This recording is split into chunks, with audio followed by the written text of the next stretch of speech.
Airfare doesn't make sense. What Mary sees doesn't compute. Only there's no doubt. Right there on TV is Aunt Kit, and she's wearing down to the necklace and turquoise earrings just what she'd worn to her mother's funeral. What sort of demented mojo is this? Beneath the dramatic voiceover, this is the plaintiff, Catherine Schmidt. She says that she purchased airfare for her son so that he could attend her grandmother's funeral.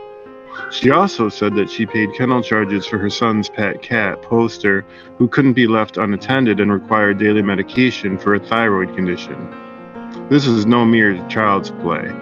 Catherine's here in the name of justice, suing her unscrupulous adult child for the price of the round-trip ticket and a kitty condo, an amount. In walks Aunt Kit. Mary gawks, reaches for her phone. Dour and funeral blacks, obviously coached, Aunt Kit never sneers like that. She takes her place at the stand. And, like that, just like that, Aunt Kit looks completely out of place, a tombstone in the middle of a playground. And just like a headstone, she too is inscribed, defined by a bold white font detailing her name, complaint, and the sum she's seeking. Hello, everyone. My name is Sarah Edmonds. I am the editor-in-chief of For Page and Screen magazine. I'm here today with Richard Leise, who is the author of Airfare, which we had the honor of publishing in our second issue. Thank you so much for being here today. Thanks for having me. Absolutely. So tell us a little bit about Airfare. What inspired the piece? What kind of vibe are you going for with it? I suppose it's part of a greater project, or I guess curiosity of mine, which of late has been no longer a new fad or phenom, which is reality TV and how that's shaping the media and the ways that we consume it. And as I've gone through it as a younger reader and a younger viewer, and have since have had children of my own, to sort of see the experience of watching reality TV and sort of discerning what's real and what's not real through the prism of their interests and fascinations, was the basic genesis for the overall inquiry into the subject matter. And then from there, I sort of have a connection to the actual case that is written about here in Airfare, and had some fun doing research, finding the episode on YouTube. And without disclosing too much or to protect the names of the innocent, was able to get some more deeper insight into how a show like The People's Court works. And then from there, the story just sort of took over. That's interesting. That adds a new depth that I did not think about when I first read the story. Was there anything surprising about getting that insight versus what you just see flat on the TV screen? Yeah, there was a lot, which I could speak to for quite a while. It would go on and on. I suppose some of the things that I found most surprising was the fact that there were actual talent scouts who go out and look for court cases that are pending or that are in litigation, and they approach the parties who are involved, and if the parties agree to the terms, then they go on TV. And what becomes interesting is it seems that in many instances, the case or the immediate dispute, often which is petty, as we know from watching in the first place, it's a form of entertainment, even that gets pushed to the wayside in favor of the fact that we're going to be on television. And basically, I have no idea if this is the case or not, but they more or less seem to script and sculpt the cases. And it's sort of like an equivalency to Jeopardy contestants, where they're looking for not just hyper intellectual people, but people who will play well on the program. And from a writing standpoint, that's what I was interested in trying to pursue. Am I able to accurately portray the characters on the page as they're sort of meta played on the television screen? That's fascinating. And I think you really do catch that. As you were reading that, there was one line that stood out to me again. Let me see if I can find it right here. The line that says Aunt Kit looks completely out of place, a tombstone in the middle of a playground. I love that image. It kind of speaks to that dichotomy of like, this is very much composed for entertainment in the most serious way they can possibly compose it. It makes it feel very structured in that manner. So I think you do a fantastic job of getting Thank that you. across. Absolutely. And do you often choose topics that you have to do sort of like live research for when you're writing? Or is this kind of a unique case? This would be regular. I am very much interested in the process of uncovering more, I guess, sort of as some people I've worked with before would say, in the service of the story. So while there's generally a fiction that's driving the idea, there's always a component within where I'm allowed to pursue something that I find really interesting or perhaps troublesome about society and go do the research, find out more information, see how that shapes my understanding, if that informs or shapes the narrative, and basically every single time it does. That's interesting. So at what point in the writing process do you do the research? Is it a continuous process? Talk me through the process step by step from idea to completion for you. So for the most part, and every, let's say, short story sort of has a life of its own. I have the idea of the story itself conceptualized, but not in any way outlined or plotted out, just within my mind, because I like the freedom for ideas to sort of go wherever I feel of a given moment, as opposed to constantly referencing a document. When that actually takes place is once I have a draft completed and feel that I'm ready to go further. It's usually at that point that I begin the research in earnest and start to take a lot of notes and figure out where there's areas that I can bolster the story, or what's something that would be an interesting sort of twist or turn that I hadn't contemplated before. And like some writers, instructors might suggest, a great way to work with a story is if you've got two characters, add a third. I kind of like have many of the characters firmly in place and then enter a bit of something that I've learned or something that I've researched and have them react to that. And usually the story starts moving in a different direction. That's great. That's interesting. Have you ever had to like completely overhaul a story because of a piece of research? Thankfully, never because of a piece of research. What I do find the most difficult would be sort of like verisimilitude and making sure that what I write is aligned with a particular time frame. So if I come across something, editors more often than not will point out, yeah, this is really great, but it didn't happen until 7 years later or 10 years later. So I have to just rethink that particular process and then decide the value and the balance of what I'd like to keep in versus what has to go. Mm-hmm. That's a great way of looking at it, and I'm glad for you that you have not had that situation where you have to completely rewrite. I haven't either, but I feel like if I wrote a lot of historical fiction, it would happen more often than not. I agree. I don't delve into I admire very much historical writers, and the amount of just sheer effort and years they put into that alone is just awe-inspiring. Absolutely. Absolutely. So what got you into writing in the first place? Where did you start? My parents, so from a very young age, like I imagine most of us participating in this and who may be listening in, probably had older figures in our lives who read to us when we were little. And that's basically what I remember being read to from a young age, just a cultivation of a love of stories, really just for the sake of stories. And my parents, I always give them so much credit. They whenever I was interested in a book, they let me pick it up. And if it was above grade level, I would put it to the side. And they would offer their suggestions as well, or something that might complement that. I had a nice formative educational experience that was driven by some really great teachers who then instilled a love of language on top of the story. And I would imagine it was probably relatively young, middle school, high school, where the two just sort of merged.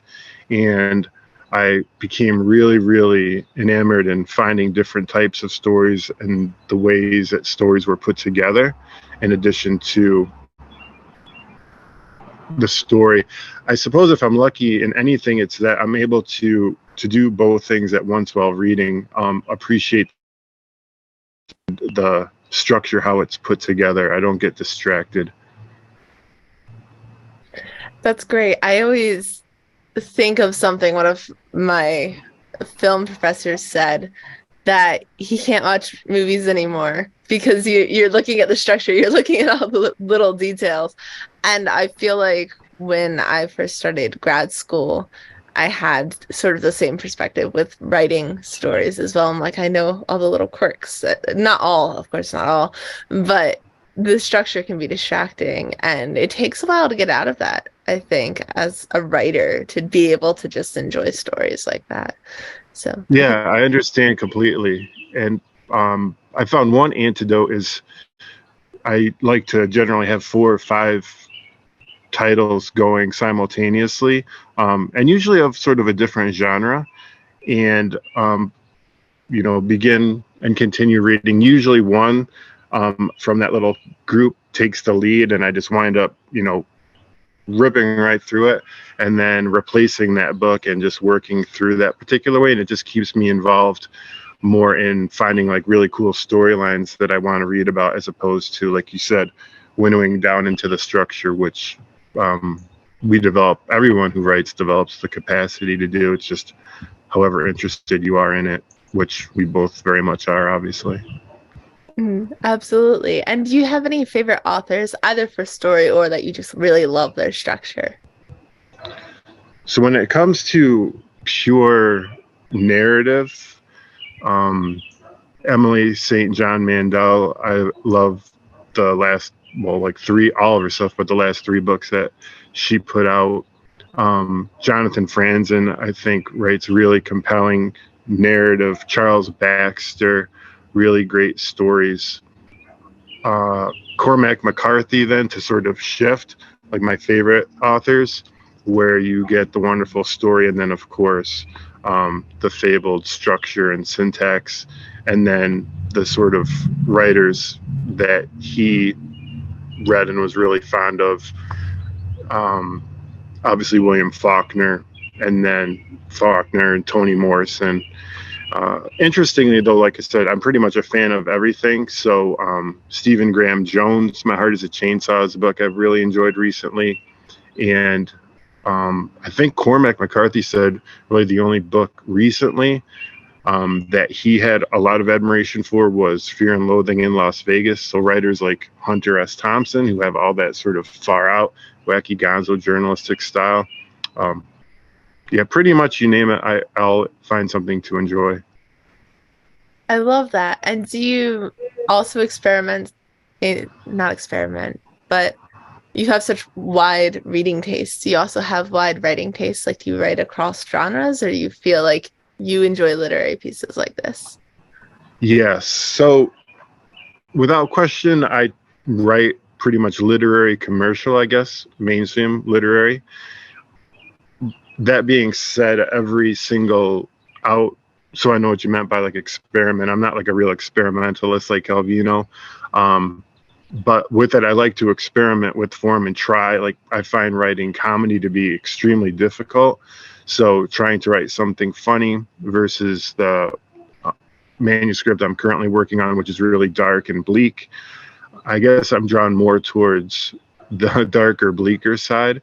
So when it does come to experimentation, it's fun to work with a comedy or just situations that I find sort of wacky and bizarre, and again, interesting to contemplate with social relevance, but not, heavy in tone. Mhm. Absolutely. And is social relevance, social commentary a big part of your work then? I would say it drives pretty much any major project that I want. So yeah, actually, yeah, some Great. aspect of something that's going on. Mhm. That's fantastic. And if you don't mind, you don't have to do this if you don't want to, but could you tell us a little bit about the manuscript you're working on without giving too much away? Oh yeah, thank you for asking. So we recently sold, I guess not recently, the process takes a while, going on a couple of years now, a novel called Being Dead. And it's put out by wonderful editors, Steve and Heather, that I've been working with. Um, I should say publishers, but they have led an editorial hand. And it's basically, again, socially. So this is where I was talking a little bit where some of the history could trip me up. I said it in the 1980s because it was just an era that I was really interested in looking at a little bit more with regards to basically two social issues, more or less, organized religion and the community that I lived in at the time. So a look at sort of where I grew up and what that looked like in the 80s, and then sort of the religiosity of the period, which again is pretty interesting because you don't think of the 80s as being that long ago, but it's coming kind of quite a while ago now.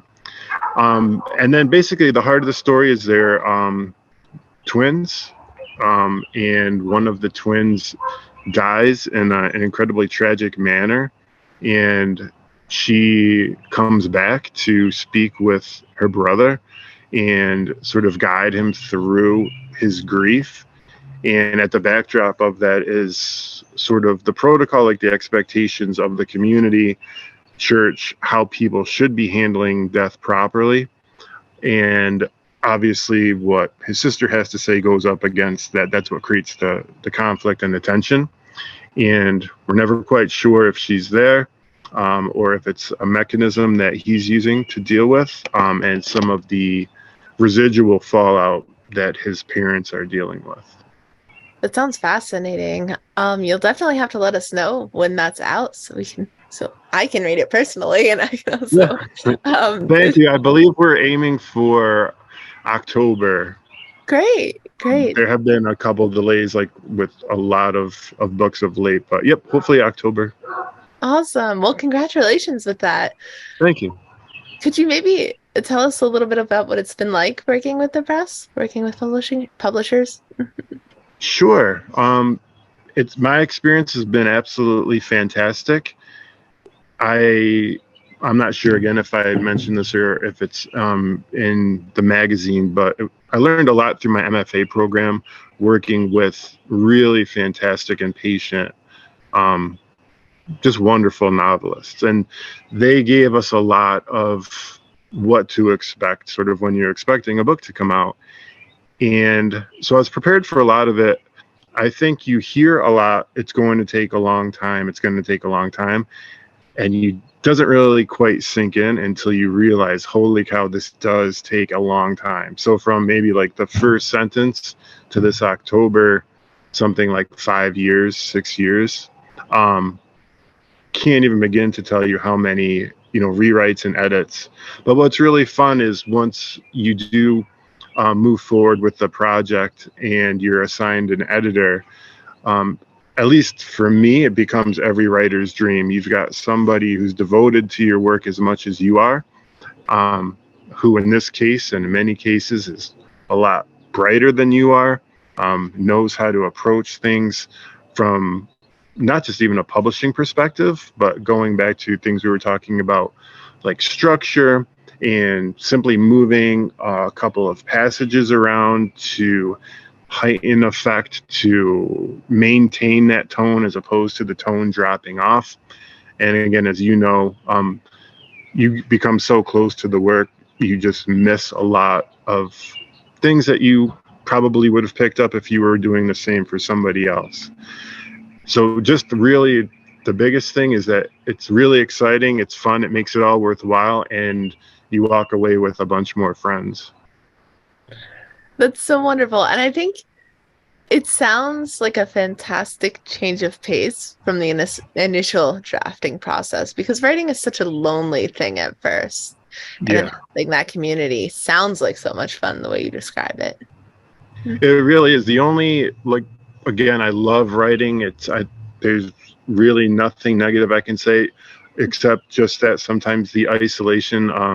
You'd like to be with your family, or just when you're with your manuscript, you want somebody else. I mean, I personally, to quote some other people, write like to be read, and what you spend 99% of your time writing, it can just become sort of lonely, and you get sort of lost in like, why am I doing it? And then when somebody, picks it up, pats you on the back, it's a really nice feeling and gets you excited to do the next work. Absolutely, absolutely. Um, I had a question that I thought of as you were speaking, and it's gone out of my head. It does not exist anymore. Um, I'm sure I will think about it at midnight tonight. Um, Yeah, I but know how that goes, and sometimes I can get a little tangential. hmm, But again, it does come back to just really like having those connections, and like friends of the book is like another fun way to think of it, and like advocates. It's one thing to be in a workshop and have people like critique and support pages, but it's another to have somebody almost take it on as their own as well. That's how I like to work. At least it's almost just as much theirs as it is mine now. that's a fantastic way of looking at it. Absolutely. I remembered the question. Um, Oh, great. so I'm curious, do you find that you prefer short form writing or long form writing since you've done both? It's a great question, and I think um I because this is something I think about all the time. I absolutely love short stories and writing short stories, and I'll do it forever. And I think I'll be hopefully writing novels forever. But if one ever had to fall by the wayside, I think I would continue writing short stories, um, if I could only do one. I really enjoy reading novels. The experience, as much, I love reading a short story and then putting it to the side, but I love getting sucked away in reading a novel. And I sometimes feel I must feel that way as a writer. But there's just something really fun about thinking of a short story, executing a short story, and then having people read the short story, and it comes across the way that you want it to. It's like a great single on a record as opposed to the album, and I love both. That's a fantastic way of looking at it. I think of short stories and I think of the wonderful community around them with literary magazines and journals.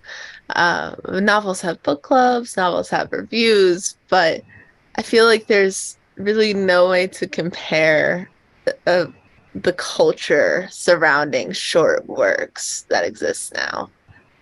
I agree. That's a really great way to put it. And another thing that I'm drawn to, again, that brings you and I talking together today, and then some of the heroes that we look up to in the forum, again, they've always sort of maintained that community, and it's like a different sort of pride and banner that you can see within their community, and appreciation for the form, because as well as anyone, they're really, really hard to write and to write well. So when to see a short story in a journal and the publications, and subscribing to a journal or a publication because you've come across this great writer, it's really exciting.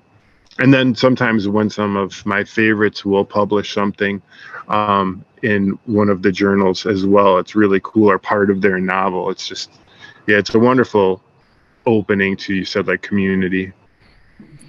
Absolutely, absolutely. And I really love um, how accessible it is. We were talking earlier about social commentary, social um, themes, and I feel like short stories and literary journals, magazines can all do that with a bit more abandon than novels can. We can have these full commentary pieces without worrying about publishers' reviews quite as much. I personally love that, and I feel like you might too, since those themes are what resonates with your work. Yeah, absolutely. And the platform that it gives to a lot of younger writers, up and coming writers, you see conversations sort of being held across the playing field. So I don't do a lot by way of social media, but on Twitter, it's so easy to swap short stories or for somebody to post, hey, look whose story's out in a smaller publication, or a new short story from somebody that we've been reading for a long time appears in one of the journals that has been around since the 50s. It's just like, yeah, a really strong and cool literary tradition. Absolutely. Novels are still great though, and I cannot wait to read yours Thank you. when October comes around. Um, After, I know this is a far off, distant question, but do you have plans for a new novel after this one? Or are you gonna take a minute and dive back into short stories? So I'm currently working to place the next novel. So it's actually, I do have a manuscript completed, and I'm working with some people right now trying to find a place for it, which is really exciting. It was a long time, as I mentioned before, the time process, and it's definitely written and it's out, and I'm excited to see where that's going. And then there's a couple publications. I guess we didn't really touch on this specifically, but a publication like your own had an open call. So I was really interested in trying to get something together for that. And a couple other publications only open during certain times of the year. So I've been working to get those submissions in. And since that work's done, now I am starting a new novel to keep the hopeful pattern going. So a combination of both, where there's a finished manuscript and I'm working on the other end and actively writing another, with a couple short stories sprinkled in. Nice. And do you usually try to keep busy like that? Always have something going? Yeah, basically, if and I'm pretty sure I can say this with certainty, every writing instructor I've had has always had great advice, but when it came down to, has everybody ever said the same thing? They've all said, just make sure that you write for 20 minutes a day or 40 minutes a day. Don't worry about the word count.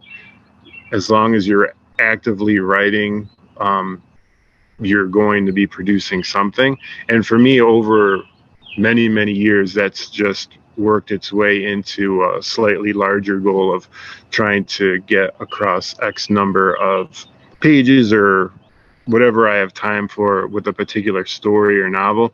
And the grind of writing a novel, it's fun to just take a break and jump into a short story, knowing I don't have to continue like really thinking things, 200 pages down the line. Absolutely. And on the topic of advice, you don't have to repeat yourself if this is the case, but if you personally could give other writers out there any one piece of advice, what would it be? So I definitely would begin with what I do strongly believe in, and that is to, no matter what, write for 20 minutes a day, 30 minutes a day. Just build some time in where you're actively doing it, because I've found that if you step away from the story, for as much fun as it can be to go on vacation, when you come back, you can really notice what it is that's been lost. So now on vacation, I start writing by hand. So my other piece of advice that again was taught to me, so it's nothing original, is to, as much as now I completely write on a PC or a laptop, but as often as you can, just put pen to paper and actually feel the connection of writing. And at least for somebody my age, how it was that I learned to connect, putting sentences, thoughts, ideas together. And it really does produce different work, a different aesthetic, a different feel, and I enjoy what comes out of that. That's wonderful. That's wonderful advice. Thank you so much. Yeah, thank you so much for being here. It's been really great talking to you. Yeah, you as well.